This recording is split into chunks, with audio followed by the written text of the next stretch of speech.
Today, we will break down Barbara's training program. Starting first with some mobility exercise with the mobility stick. Mobility stick exercise at the beginning of the workout serves a bunch of benefits, such as number 1, it helps you for your joint mobility and flexibility. Number 2, it enhances your stability and balance. Number 3, it reduces any injury risk and improve your recovery. Number 4, it helps you to improve your range of motion. And number 5, it improves your posture and body awareness. After the mobility stick warm-up, we'll do some metabolic conditioning exercise to keep the heart rate up before we start on resistance training. In that case, we can avoid the risk of getting any kind of injuries. Let's start with alternated leg skip ropes. This exercise is very good to improve your cardiovascular endurance, as well as with your coordination, agility, and footwork. Second one, we have 200 meters of air rowers. Air rower is a full body strength and endurance exercise, particularly targeting your legs, back, and arms. Number 3, we have med ball alternated step up with torso twist. Barbara needs to do 16 repetitions of this. Every step is counted as 1. This exercise is targeting your lower body such as quads, hamstring, and glutes, while improving your balance, stability, and coordination. Number 4, we have med ball wall balls. She needs to do 18 repetitions of this. This exercise is mainly targeting your legs, core, and shoulders, while improving explosive power and coordination. Barbara needs to throw the med ball overhead, bounce it on the wall, catch it with the full range of squat, and return with the explosive power. Number 5, we have half burpees. This exercise is a cardio killer. It strengthens your core and lower body, also enhance agility with a reduced range of motion compared to full burpees. Barbara needs to complete 20 repetitions of this before having a 2-minute break and proceeding with the resistance training. Moving on to the resistance training, let's start first with in and out Arnold shoulder press. This exercise is very good for your front delts with a little bit of lateral delts and triceps. You need to pick a dumbbell that you can able to do 12 to 15 repetitions of this. On the bench, you're gonna sit down, move your hips a bit forward and arch your back. Keep your body upright and chest up while leaning your head back on the bench. First is you need to connect the dumbbells in before you open out your arms wide, followed up by overhead press and connecting the dumbbells together on the top. It is the same process when you go down. Don't forget to exhale up when you press up the weights and inhale back when you go down. Barbara needs to complete 4 sets of 15 repetitions of this. Second one on the shoulder exercise, we have dumbbell frontal to lateral raises. The same thing, Barbara needs to do 4 sets of 15 repetitions of this. This exercise is mainly focusing on front delts and side delts. By raising up the dumbbells front and side, it must be level on the shoulder only. Your leg placing must be level on your shoulders so that you have a good balance stance. And you must use less to zero momentum when you are raising the dumbbell up, so that you focus more on targeting those shoulders and not other muscle groups. Third exercise targeting the big muscle group, which is latissimus dorsi. This exercise is one of the best exercises to target your back as well as with your biceps. For this exercise, we're gonna do rubber band assisted underhand pull-ups.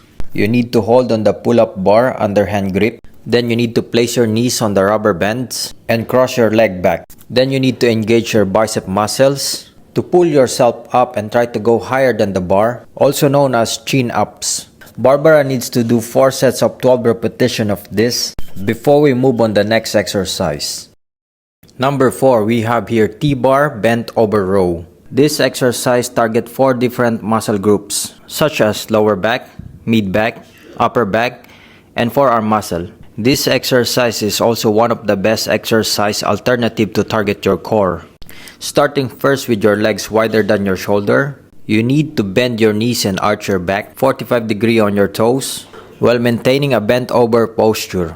Then you need to grip the bar with both of your hands and engage your core muscle. You're gonna pull the weights towards to your upper abs. 3 seconds maximum peak contraction on top. Touch the weights down, full range of motion, and return back. Barbara needs to do 4 sets of 12 of this with progressive overload each and every set.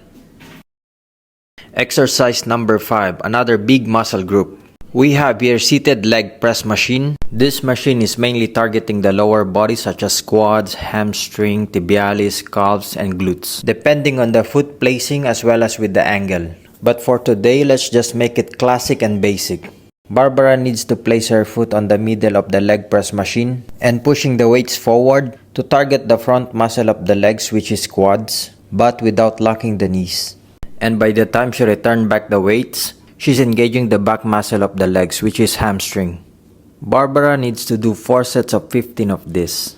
Additional tip, if you have any back injury, knee injury, and you cannot do your back squats, this machine over here, yes, this machine that you are looking now, this machine will gonna be your best friend. It will help you to target your leg muscle with less impact. Exercise number 6.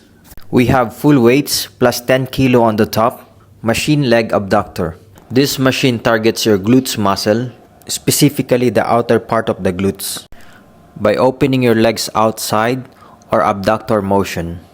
Additional tip, and if you really seriously want to put that glutes on fire, you want to open that adductor machine as wide as you can, hold it there for 12 to 15 seconds, then return back but not full range of motion so that you cut the blood flow and there is less oxygen coming towards to the muscle. And by doing that, you will easily meet the lactic acid, also known as muscle burn. And repeat that one for 12 to 15 repetition. Exercise number 7, another big muscle group, we have inclined bench barbell chest press. This exercise is mainly targeting your upper chest, front shoulder, and triceps. Barbara needs to accomplish 4 sets of 12 repetition of this. On this video, Barbara is lifting Olympic bar. The bar alone is 20 kilo. She needs to arch the back and chest up. Her core must be engaged throughout the process, and the elbow positioning must be 45-degree angle to target most of it on the chest, not on the shoulder. The tempo of this exercise is 3 by 1, 3 seconds down and 1 second up, maintaining a controlled motion when going down and explosive push when she goes up. Additional tip, on most of the exercise of Barbara is doing a false grip. If you know me personally, I'm a big fan of false grip, as well as isometric holds to failure exercise and partial reps. Exercise number 8, we have inclined bench dumbbell chest flies. This exercise is very good for your outer chest, front delts, little bit of bicep and tricep. Barbara needs to do 4 sets of 12 repetition of this. By performing a dumbbell chest flies, the main agonist here is the chest and shoulder, and the muscle that is relaxing or lengthening or your antagonist is your upper back and mid back. I highly recommend this exercise, especially if you are struggling on your posture, especially for the people that who have kyphotic posture, the people that are working on offices, computer laptop works, and long driving. Now we are moving on the small muscle groups. Starting first with exercise number 9, dumbbell alternated bicep curls.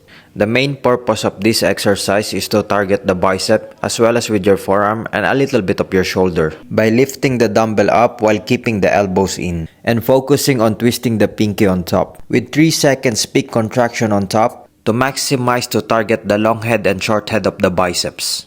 Barbara needs to do 100 repetition of this.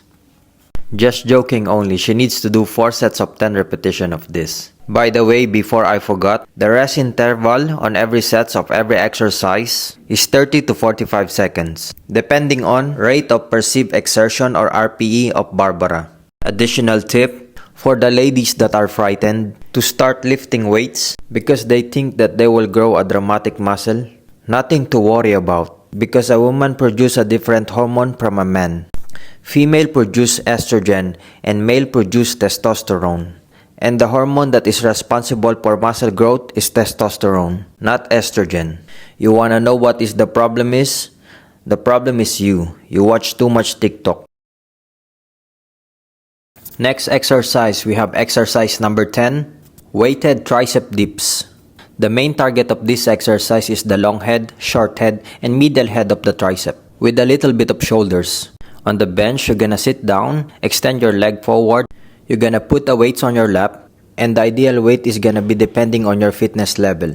You're gonna bend your elbows as you go down and push the weights up with 3 seconds contraction on top. Then repeat the sequence.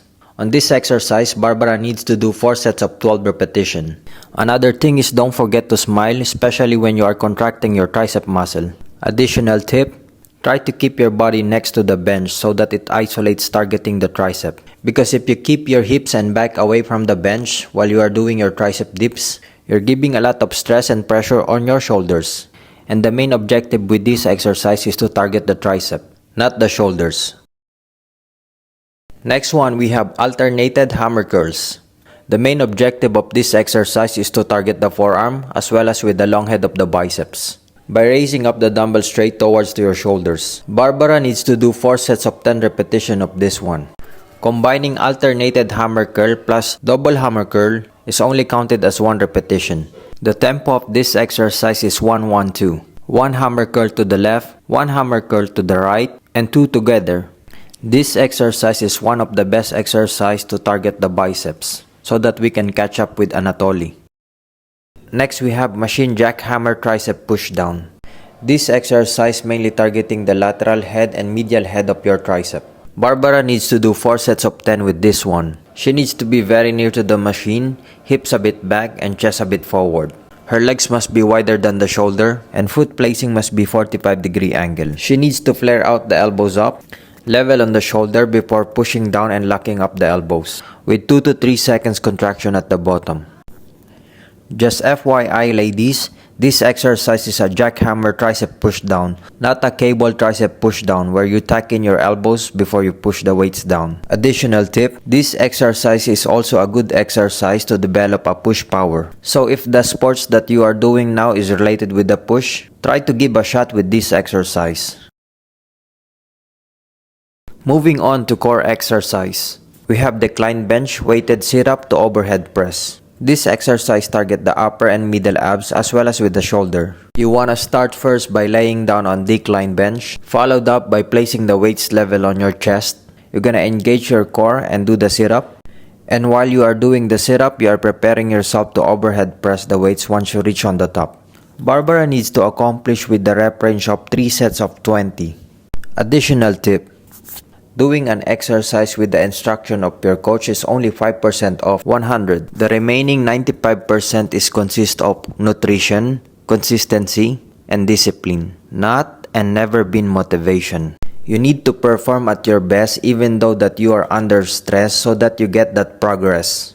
Even you do 12 hours of weights training, if you are eating 1 shawarma per day only, you will not gain that muscle.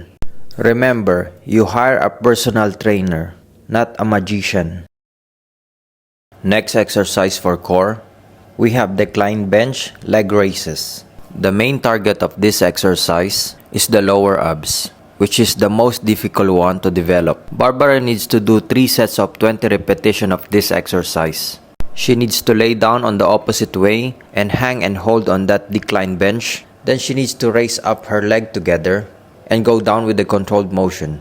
Additional tip, if I will choose one exercise to target the 3 parts of the abs, which is upper, middle, and lower, that would gonna be leg raises. Next, we have here med ball alternated torso twist. This exercise is very good for your obliques muscle and it also helps you to strengthen your lower back. Barbara needs to do 3 sets of 12 repetitions of this one. Left and right twist is only counted as 1. If you look closely on this video, Barbara needs to hang her leg on the air. By doing that, she's also engaging the lower abs. The tricky part on this exercise is she needs to maintain the balance and keep her leg up while doing the Russian twist. And if she drops her leg down, she needs to restart and come back to number 1 again. Moving on to V crunches. Another lower ab exercise. Barbara needs to complete 3 sets of 12 repetitions of this exercise. She needs to sit down on the bench and hands must be holding on it. Then she needs to bend her knees towards to the chest and extend the leg fully while dropping her chest back parallel to her leg. Additional tip, if you notice most of the exercise for Barbara on the core are focusing on lower abs. For the reason of, as I mentioned before, the hardest part to develop on your abs is the lower part. And the most easiest one to develop is your upper abs. Now we are moving on the last part of this video. Barbara just survived an easy training for today, so we will end it up with some passive stretching. The main purpose of passive stretching is it can help you to improve your flexibility. It also helps to lengthen the muscle and improve the range of motion on your joints. This can enhance overall movement efficiency and athletic performance. Second, it helps you to recover faster. Passive stretching increases your blood circulation, which helps reduce soreness and speed up muscle recovery after workout. Third thing, it helps you to prevent from any injuries by improving your flexibility and reducing muscle stiffness. Additional tip, the secret sauce to prevent from any injuries is being flexible, so never underestimate the power of mobility and stretching. Just to give you an example, while watching this video now, try to connect your hands from behind, one over, one under, on both sides. If you can able to connect your hands on both sides, well done, princess, you need to keep it up. But if your answer is I can connect only one of my hand from behind, no worries, there is always a room for improvement. And if you tell me that I cannot connect both of my hands from behind, Habibi, mafi mushkila. Just continue your stretching while summarizing Barbara's workout for today. We start first with mobility exercise on the mobility stick. The main objective of it is to improve the active range of motion in joints and muscles, to enhance movement efficiency and overall functional fitness. Then we move to metabolic conditioning to keep Barbara's heart rate up before we start on resistance training, so that she is properly warm before we do any weights training to avoid any risk of any injuries. Then 2 minutes water break, followed up by low intensity interval training or LIIS in the weights area so that her heart rate recovers from the high intensity training from the beginning. Second to the last is we did some core exercise, mainly targeting the lower abs, and ending it up with some passive stretching on the last part, the video that you are watching now. Additional tip, each and every trainer, they have their own specialty and sequence of training. So there is no bad trainer, there is no good trainer.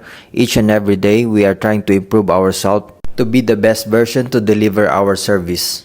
And as far as I know, there is no wrong training. Even you do any kind of exercise, if your diet is on point, you will still get the progress. But try to turn the table around. Do your exercise with the proper form and technique, and mess up your nutrition by eating ridiculous amount of sugar, then ask yourself why you are not progressing. Remember, 90 to 95% is nutrition, and the remaining 5 to 10% is the exercise. So that's it, ladies, it's a wrap.